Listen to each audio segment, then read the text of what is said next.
शहर के एक कोचिंग में पुलिस ने भयंकर छापेमारी कर पत्रकार पर जानलेवा हमला करने वाले मुख्य अपराधी को किया गिरफ्तार।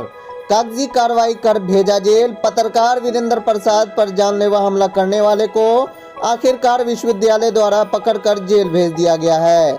इधर बताया जा रहा है कि बीते 3 माह पूर्व विद्यापति समारोह नागेंद्र झा स्टेडियम में विद्यापति समारोह के दौरान एक पत्रकार जब कार्यक्रम का कवरेज कर रहा था, तभी एक युवक चंदन झा ने उस पर जानलेवा हमला कर दिया।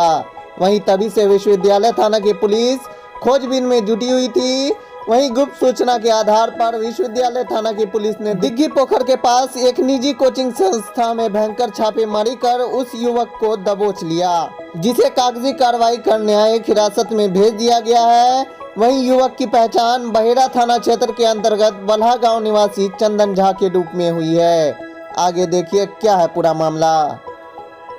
जूता है ना, जूता थोड़ा इधर से कुछ इधर से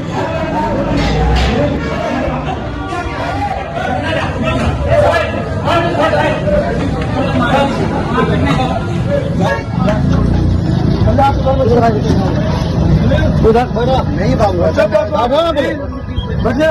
और एक कहाँ गया? छोड़े